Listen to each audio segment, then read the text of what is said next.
J'ai du podcast en retard. On a raté une semaine. Je me demande qui s'en est rendu compte. Moi, j'ai pas reçu trop de messages privés pour me demander ce qu'il en était. J'ai plein d'idées en stock. Il y en a plusieurs. Je dois vous partager une vidéo. Alors, j'ai toujours peur de dire que je vais faire un truc parce que finalement, ça se passe toujours un peu différemment. Mais j'ai été faire du mountain trail. À un moment que j'avais cette idée en tête, ça doit faire un moment que ce parcours était ouvert. C'est pas si loin de chez moi. Et je voulais emmener mes chevaux. Mais alors après, moi, j'ai toujours le dilemme personnel un peu idiot de me dire si j'emmène 2 chevaux, voilà, avec la route, ça en fait 2 qui travaillent pas. Bon, la réalité est souvent tout autre.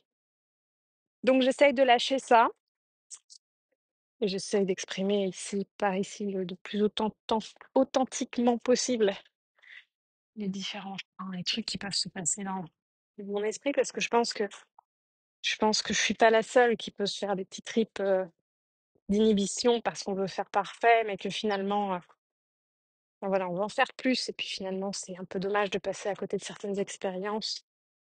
Donc bref, j'ai mis mes 2 chevaux dans le camion et j'ai fini par bouger mes petites fesses. Ça m'a motivée parce que du coup, il y avait une échéance. Alors je me suis dit: «Bon, il y a une échéance, il faut qu'on continue de travailler sur l'émotionnel de suite», sachant que c'est quand même son principal sujet à lui et je suis allée faire du mountain trail. Alors je pensais que j'arriverais et que, j'aurais besoin de personne en Harley-Davidson, ce qui est le cas un peu sur la technique. Bon alors après, personne va me dirait que sans doute que non. Mais d'ailleurs, il y a un truc que je trouve important, c'est de toujours demander le consentement quand on prend, tous les entraîneurs et les profs là qui écoutent, demandez le consentement à vos élèves avant de prendre le cheval en main. Pour un peu violent de prendre alors je dis ça, mais moi j'ai fait la connerie plein de fois, mais de prendre le cheval sans demander à l'autre et tac tac montrer parce qu'en fait on peut dérégler des trucs sans forcément s'en rendre compte.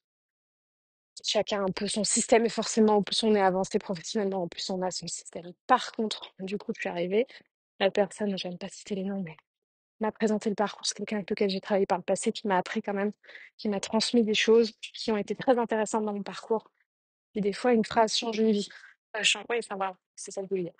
Parfois, une phrase change une vie. Je me rappelle que il m'avait dit, mais là, Audrey, parce que j'avais pris plein de chevaux un peu sauvages de mon copain Jean-Pierre qui vieillissait, qui manipulait pas les chevaux qu'il avait élevés, mais genre pas du tout. Enfin, et je veux pas du tout. C'était une autre époque et ce gars enfin, moi, Jean-Pierre, c'est quelqu'un qui a été très marquant dans mon parcours et je l'aime vraiment beaucoup. C'est normal, il était plus âgé, il pouvait pas faire tout partout. Et donc, j'avais voulu l'aider parce qu'il a tous ses chevaux en boxe et j'avais récupéré plusieurs chevaux, mais pas manipulés du tout. Du tout. Imaginez le pire, vous n'y êtes pas. Et avec en plus un tempérament un peu particulier, mais une chose que j'adore. Le gars m'avait dit à l'époque, tu sais, alors un cheval difficile, ça prend du temps. 2 chevaux difficiles, ça prend beaucoup de temps. Mais là, ce que tu fais, c'est complètement con, hein. Je t'ai dit ça. Et c'est vrai, ouais, c'est vrai, ça m'avait vraiment épuisé d'avoir autant de dossiers un peu importants à gérer. À la fois, ça a été extrêmement formateur, mais ça m'a épuisé. Donc, les chevaux qui ont du passif, ça prend un temps fou. Et pour autant, c'est une expérience extrêmement enrichissante, passionnante. Je regrette rien. Autant, il y a un temps pour tout, je pense. Je pense que j'avais besoin de prouver à moi-même que je pouvais faire les chevaux les plus difficiles. Alors, on imagine toujours qu'on a vu les chevaux les plus difficiles dans sa vie, c'est pas le cas, mais en tout cas, voilà, d'avoir des dossiers à récupérer qui étaient un peu solides. Et puis d'ailleurs, après, j'ai fait pas mal de contrats comme ça. J'ai fait des chevaux qu'on m'apportait avec tous des problèmes insolvables et ça m'a beaucoup amusé un temps de régler les problèmes insolvables. Maintenant, je suis passée un peu à autre chose. Je les règle en visio, les problèmes insolvables, et j'avoue que c'est pas plus mal. Mais par contre, ça, aujourd'hui, si je peux les régler en visio, c'est parce que j'en ai vraiment vu passer des vertes et des pas mûres et c'était vraiment passionnant. Donc, zéro regret. Tout ça pour dire que du coup, en retournant là, c'était quand même important que je sois guidée sur la présentation du parcours. Parce qu'en fait, les difficultés qu'on envisage ne sont pas forcément les difficultés du terrain. Donc, voilà. J'ai emmené Suite et Falcon, c'est quand même 2 chevaux qui sont très dressé. Ensuite, il a 12 ans. Son émotionnel, c'est un sujet, mais par contre, il est très dressé, très dans les aides. Et alors, Falcon, il a 8 ans. Il est très dressé. Après, c'est un cheval qui peut se vexer si on lui demande de faire un truc qui lui convient pas trop. Il a quand même un sacré tempérament. Et donc, en fait, je suis arrivée là un peu touristiquement, un peu saisie de comment les choses allaient se passer, hein. en bonne personne dans sa bulle, qui n'aime pas trop l'imprévu. Et en fait, je suis arrivée vers l'eau et direct Falcon, il m'a dit: «Bisous, c'est sans moi». Mon ego en a pris un coup. Et donc, mais vraiment plutôt du tempérament que de l'inquiétude, hein. Le cheval ne s'est pas inquiété une demi-seconde. Donc voilà, on a dû régler ça. Et puis après, les chevaux sont globalement passés partout. Mais c'est pas là que je veux en venir. C'est-à-dire que j'ai trouvé ça extrêmement intéressant de les mettre dans une situation difficile et différente. Parce que du coup, il y a des petits. Alors, bon, pour les dresseurs, ça dépend. Je pense que pour les jeunes chevaux, ça peut vraiment être passionnant. Et même pour les chevaux mis, mais il y a des obstacles, entre guillemets. On vit déjà au quotidien. Contrebas, contre haut. Si vous allez un peu balader en forêt, vous le vivez au quotidien. Des petits fossés, on le vit au quotidien. Tout ce qui est barre par terre. Par contre, là, c'était des gros troncs par terre. Et pour la proprioception, c'était vraiment très intéressant. On oublie à quel point ça peut être utile. Et quand on est dresseur, on est un peu dans une routine. On oublie d'en sortir. Et finalement, suite qui peut un petit peu avoir besoin de bosser les épaules, son poitrail et son équilibre, j'ai trouvé ça très intéressant pour lui. Alors que c'était tout con, l'exercice n'était pas l'exercice. Mais ça, c'était vraiment chouette. Et alors après, il y a des dispositifs comme des petits ponts comme ça qu'il faut passer en long. Et ce que j'ai aimé, c'est finalement, donc finalement, heureusement qu'on m'a présenté le parcours parce que je n'ai pas vu la difficulté là où elle était. Donc ça m'a vraiment recentré sur le fait que l'important, c'était le contrôle à distance des pieds du cheval et la précision là-dedans. Chose sur lequel j'étais très précise il y a quelques années et que j'ai pas relâché parce qu'ils sont dressés. Mais j'ai lâché un peu du lest. euh, Parce que je les laisse de plus en plus être emmenés au paddock d'un point A à un point B par d'autres personnes que moi, être manipulés par d'autres personnes que moi. Je me suis beaucoup libérée de ce côté-là. Avant, j'avais beaucoup d'entiers et dès que je les déléguais un peu, que ça partait vite, ça me plaisait pas trop. Et donc là, ça devient un peu des chiens. C'est bien, mais par contre, on perd un peu de précision quand on délègue. Il faut remettre cette précision et j'avais un peu relâché sur certains détails qui pouvaient vraiment être très intéressants d'être repris. Falcon, typiquement, il y avait un peu de travail parce que du coup, voilà, il voit la vie du bon côté, mais de temps en temps, il y a des petits détails qui finalement se retrouvent dans le travail parce que toutes les choses, toutes les imprécisions qu'on va avoir à pied se retrouvent montées. Vraiment. Les petites défenses, petit collage d'épaule gauche, petite bousculade mais hyper légère, mais quand même. Euh, Petite imprécision, le cheval qui traverse, c'est des chevaux qui peuvent venir un peu tirer, déséquilibrer.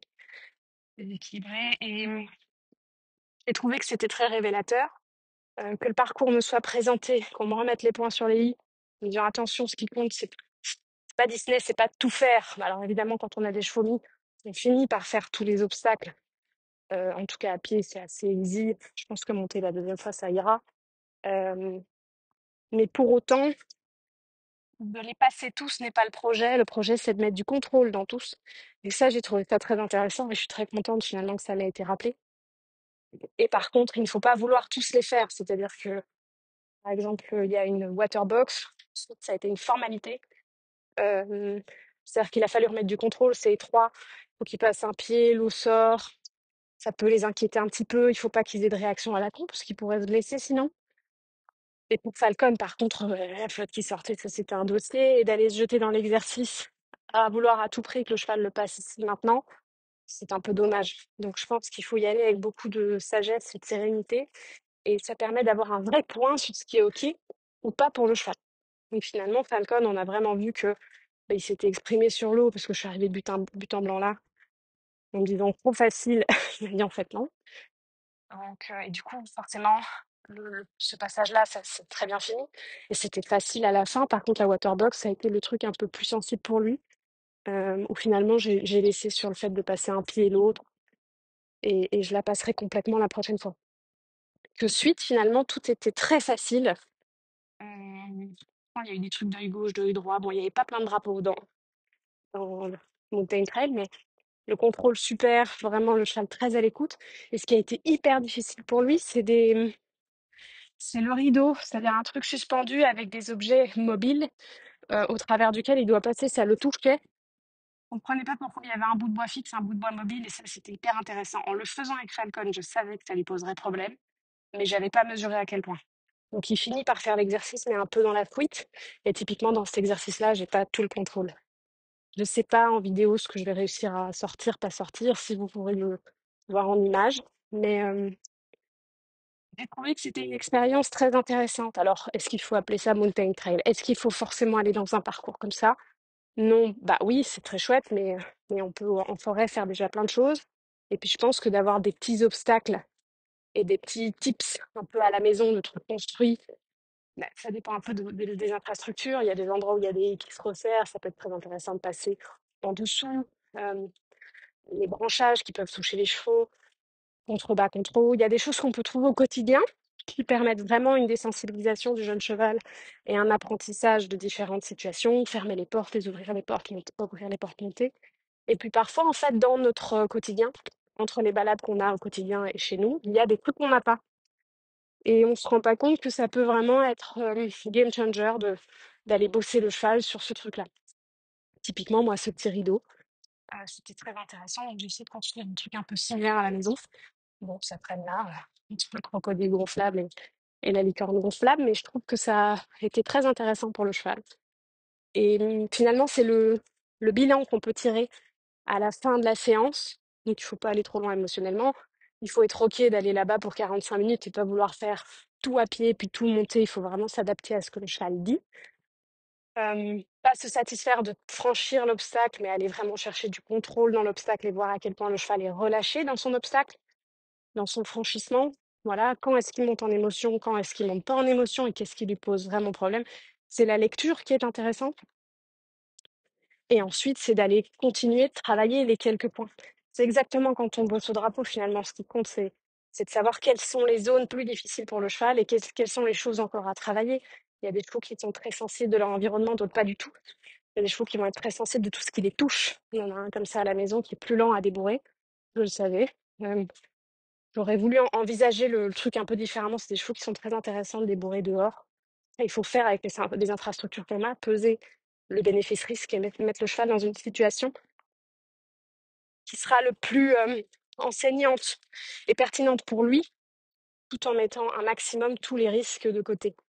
Donc ici, j'entends que c'est un cheval qu'on aurait besoin, mais c'est ce qu'on va faire. On va le charger dans le camion pour aller en forêt. Mais dans une forêt qui est vraiment relaxe, où on risque pas de croiser le tracteur, quoi. Parce que bon, le 3 ans en plein débourrage qui croise un gros tracteur, oui, il doit pouvoir le faire. Par contre, aller se tuer, c'est quand même très idiot. Donc il y a un temps pour tout. Même si à pied, il n'est pas du tout regardant en extérieur, c'est toujours l'accumulation de tout. Donc le cavalier dehors, oui. Moi, ce qui me manque vraiment dans la propriété, c'est, je suis en train de marcher, c'est pour ça que je fais souffler. C'est la possibilité, à partir de la maison, d'aller dehors directement sans risque. Les propriétés comme ça, c'est génial. J'ai beaucoup d'autres qualités ici. Mais ça, j'ai pas, donc c'est dommage parce que j'adorais débourrer dehors. Donc il faut que je crée un peu ça. Après, c'est un cheval qui voyage bien, donc on va le revoyager, on va aller en camion. Mais ça prend un peu plus de temps et souvent, du coup, on pousse l'exercice à plus tard, alors qu'en fait, de faire quelque chose de très pertinent qui prend un peu plus de temps vaudra les 3 séances finalement qu'on va faire en faisant un ballon. On n'a pas le temps. On va faire plutôt comme ça et c'est dommage. Au plus on prend le temps de s'asseoir, au plus on prend le temps de poser la séance qu'on envisage, même si on va revoir l'objectif 15 fois, en se disant, bon, ce qui lui reste, lui, comme souci, comme souci, ce qui est encore dans l'émotion pour lui, c'est ça, ça, ça et ça. Donc, ce qu'il faut qu'on travaille crescendo, c'est ça, ça, ça et ça. Comment est-ce qu'on peut le plus pertinemment, et sans risque, aller monter crescendo ce truc-là. Au plus maintenant, je prends le temps de faire moins, de réfléchir à ce que je vais mettre en place comme bêtise pour aller bosser tel et tel sujet. Au plus mes séances sont pertinentes, au plus ça avance. Alors qu'en fait, quand on s'énime, on se dit, ah bah non, si j'emmène mes 2 chevaux là-bas, ça va me prendre du temps, donc je ne ferai pas cela. Bon, ça, c'est un problème très, très lié aux professionnels, hein. Et finalement, on perd du temps à penser qu'on en gagne. Enfin, c'est toujours la même règle, mais du coup, là, euh, un peu plus clairement expliqué. Donc, Mountain Trail, hyper chouette. Je pense par contre pour tous les gens euh, qui n'ont pas un travail à pied. Moi, j'ai déjà mon travail à pied picobello et je suis arrivée et mon ego en a pris un coup parce que j'aime pas quand je vais. Et ça, c'est très important. J'en ai rigolé. C'est-à-dire que j'ai absolument pas changé ma manière de bosser parce que j'avais un petit coup à l'ego et je me suis vue être un peu frustrée de ne pas pouvoir faire la belle démo et que mon cheval me dise bisous, à plus, alors que le mec il te promène dans l'île. Donc j'ai trouvé ça drôle et j'ai été très drôle en me disant bah voilà. Là, c'est le petit coup à l'ego. Mais ce qu'il faut, c'est que ça change pas votre manière de bosser, que ça change pas votre patience, ça change pas la manière dont vous allez dérouler votre séance. C'est d'accord, vous êtes un peu vexé, mais vous continuez votre truc. Et puis ça a été super. Il y a le pont de singe. J'espère que la vidéo sortira. Ils ont été super les deux. Je suis vraiment hyper fière d'eux et très fière de mon travail. Et ce que je veux dire, c'est que je pense que si vous n'avez pas déjà ce niveau-là en travail à pied, de vous faire accompagner les premières fois dessus, c'est important. Et ça, il me l'avait dit.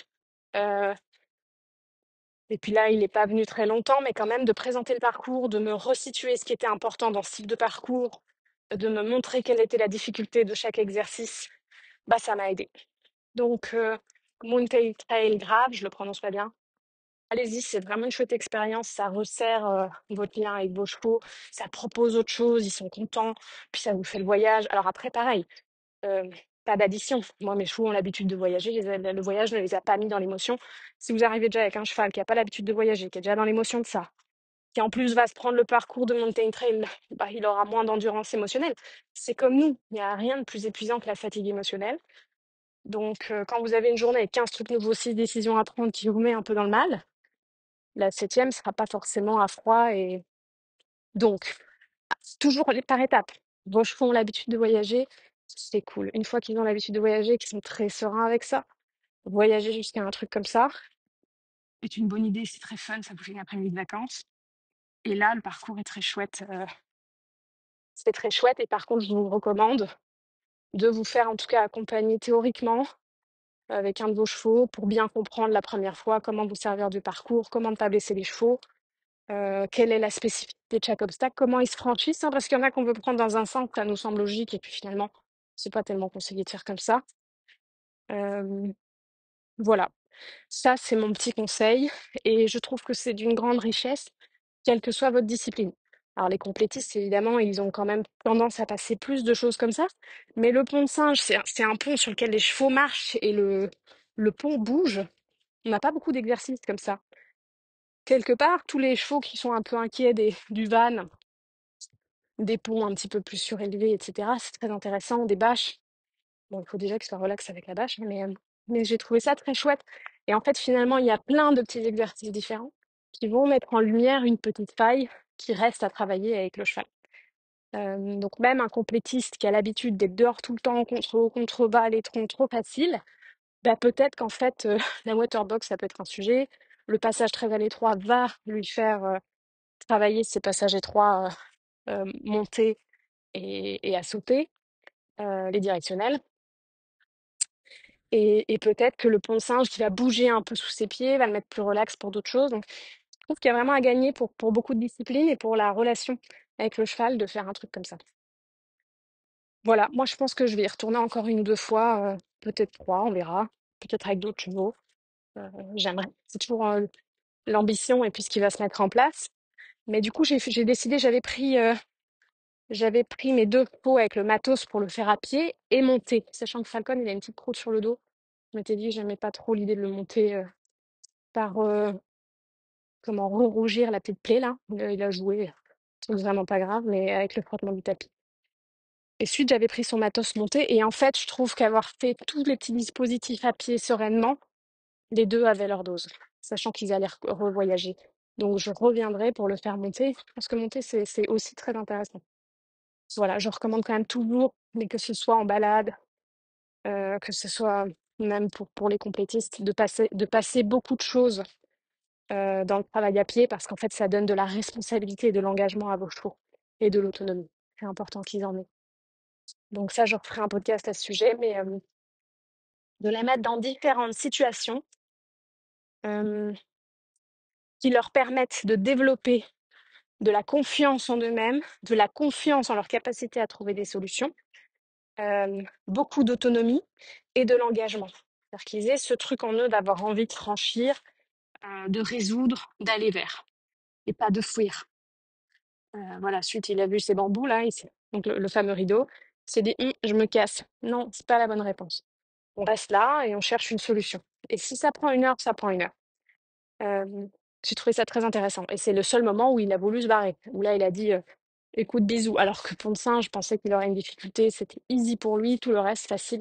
Et donc, c'était très intéressant de voir qu'est-ce qui le mettait dans une situation d'inconfort et donc qu'est-ce qui nous reste à travailler. Pareil pour Falcon. Et de voir aussi quelle est la manière dont le cheval va, comment est-ce que le cheval va exprimer son nom et son inconfort. Comment est-ce que ça va se traduire? Les deux, ben voilà, suite, il part. Ça fait tout petit. Il part de moins en moins loin, mais il part. Et puis de plus en plus lentement, donc c'est assez cool. Je laisse encore à travailler, quoi. Et Falcon, lui, c'est non. Il évite le truc, il envoie à la gare, il bouscule un peu, il se pointe un petit peu, très lentement. C'est non. Et en balade, il peut faire son demi-tour très lentement sur un postérieur en disant, écoute, ah bah là, c'est difficile. Non. Et voilà. Et dans le travail, ça se retrouve quand on le met un petit peu plus euh, dans une posture qui lui demande vraiment un engagement physique. Il peut dire, ah non, mais là, c'est un peu difficile, je me casse. Voilà. Et vraiment, le tempérament du cheval va se retrouver.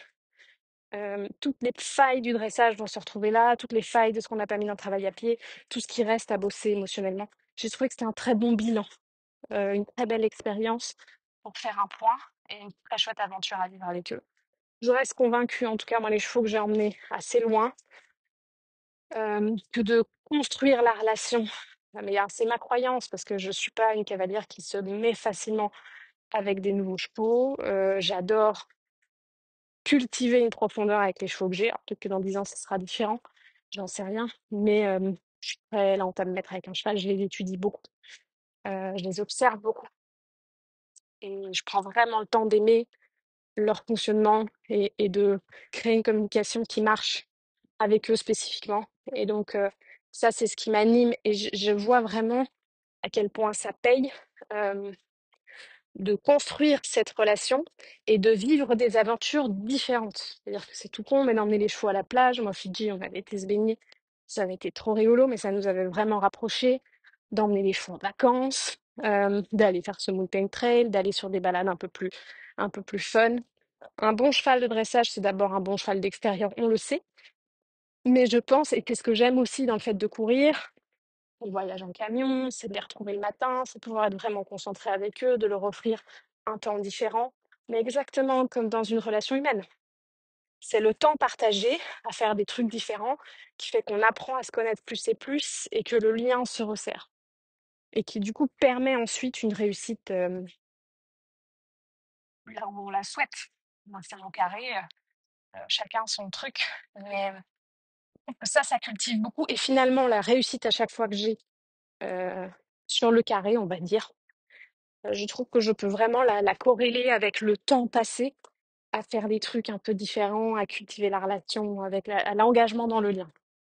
Aujourd'hui, moi, je sais qu'il y a des cavaliers qui vraiment ils arrivent à prendre un cheval là, se mettre avec rapidement à aller performer. J'ai une admiration pour ça. Je ne sais pas si j'ai envie de ça, en tout cas pas aujourd'hui dans ma vie. Faut jamais dire jamais, mais ça m'amuse moins, moi personnellement.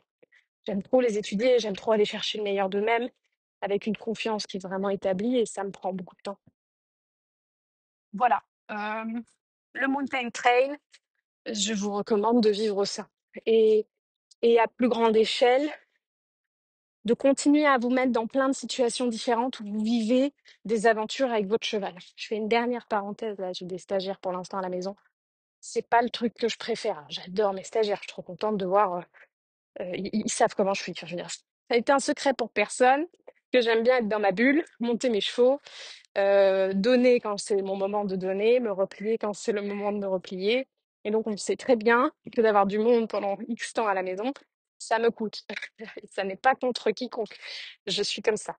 Mais par contre, euh, voilà, ce que je veux dire, c'est que tous les soucis qu'on a traités, on aurait pu les traiter. Enfin, c'est pas des soucis. Toutes les choses qu'on a fait avancer, on pouvait les faire avancer en visio. C'est parfait.